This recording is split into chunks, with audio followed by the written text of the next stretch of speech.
Hello বন্ধুরা, welcome to my YouTube channel. চলো আজকে তোমাদের সাথে শেয়ার করি আমার এবারের বইমেলা থেকে কেনা বইয়ের ফার্স্ট যে বইটা পড়ে শেষ করলাম তার রিভিউ। দেবারতী মুখোপাধ্যায়ের লেখা 4টি সত্য ঘটনা অবলম্বনে বইটা নির্মিত হয়েছে। হ্যাঁ, 4টে বাস্তব ঘটনাকে এখানে গল্পাকারে তুলে ধরা হয়েছে। প্রথম গল্পটাই হয়েছে যার নামে সেই ভাগীরথী, যাকে কিনা এই বইয়ের প্রচ্ছদে রাখা হয়েছে। ভাষা আন্দোলনের সময় বাংলাদেশে মুক্তিযোদ্ধারা যে আন্দোলন করেছিলেন তার মধ্যে এক অন্যতম নারী ছিলেন ভাগীরথী, যে কিনা এখনও সেই সম্মান পায়নি বাংলাদেশে। তো সেই সাধারণ একজন রমণী কিভাবে ভাষা আন্দোলনে মুক্তিযোদ্ধাদের সাহায্য করতে গিয়ে শহীদ হয়েছিলেন এবং তার নির্মম পরিণতি হয়েছে সে তাকেই লেখিকা এখানে তুলে ধরেছেন। সেই সাথে অসংখ্য মহিলার যে ভয়ঙ্কর পরিণতি হয়েছে সেই সময় তাকেও লেখিকা এখানে তুলে ধরেছেন।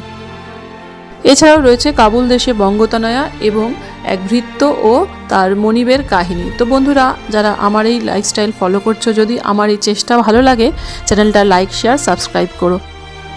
আমরা সকলেই জানি বই হলো এক পরম প্রিয় বন্ধু। হ্যাঁ, যেই বন্ধুর কাছ থেকে তুমি কখনোই আঘাত পাবে না, বরঞ্চ অনেক অনেক কিছু জানতে পারবে। তো বন্ধুরা, দেখা হবে পরের কোনো নতুন ব্লগে। ততদিন পর্যন্ত সকলে খুব ভালো থেকো, পারলে বইটা কিনে পড়ো। বাই।